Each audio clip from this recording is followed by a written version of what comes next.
ഇരുൾ വിഴുങ്ങിയ നാഗസാക്കിക്ക് ഇന്ന് 79-ാം വർഷം. ഇന്ന് ഓഗസ്റ്റ് 7 നാഗസാക്കി ദിനം.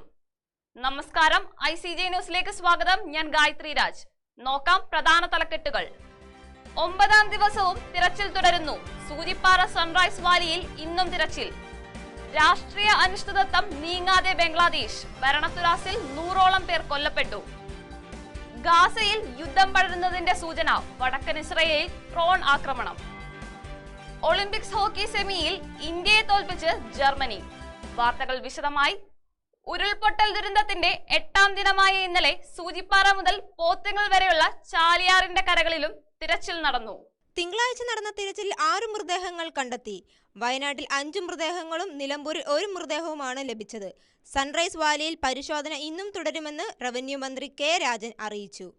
ധനശ്രീയാർ, ICJ ന്യൂസ്, കോട്ടയം. ബംഗ്ലാദേശിൽ നിലവിലുള്ള പാർലമെന്റ് പിരിച്ചുവിട്ട് പ്രസിഡന്റ് മുഹമ്മദ് ഷഹാബുദ്ദീൻ ഇടക്കാല സർക്കാരിനെ പ്രഖ്യാപിച്ചു. സമാധാന നൊബേൽ ജേതാവ് മുഹമ്മദ് യൂനിസ് പ്രധാനമന്ത്രിയാവും. യൂനിസിന്റെ നേതൃത്വത്തിൽ ഇടക്കാല സർക്കാർ രൂപീകരിക്കണമെന്നായിരുന്നു പ്രക്ഷോഭം നയിക്കുന്ന വിദ്യാർത്ഥി നേതാക്കളുടെ ആവശ്യം. ICJ news, Rohan ചോണബ്രഹ.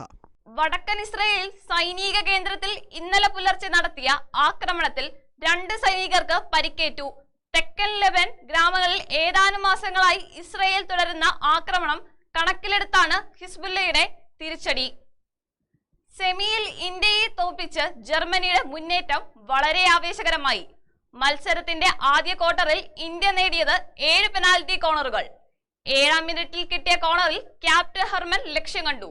എന്നാൽ 2 ക്വാർട്ടറിൽ ജർമ്മനിയൊപ്പം എത്തിയെങ്കിലും ആദ്യ പെനാൽറ്റി ക്വാർട്ടറിൽ ഗോൺസാലോ പെയ്ലറ്റ് ജർമ്മൻ ടീമിനെ വിജയിപ്പിച്ചു.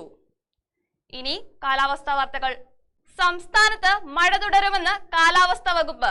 അടുത്ത 5 ദിവസം ഒറ്റപ്പെട്ട മഴയ്ക്ക് സാധ്യത. കേരള, കർണാടക, ലക്ഷദ്വീപ് തീരങ്ങളിൽ മീൻപിടുത്തത്തിന് തടസ്സമില്ല. പ്രധാന വാർത്തകൾ ഒരിക്കൽ കൂടി. 9ാം ദിവസവും തിരച്ചിൽ തുടരുന്നു. സൂചിപ്പാറ സൺറൈസ് വാലിയിൽ ഇന്നും തിരച്ചിൽ.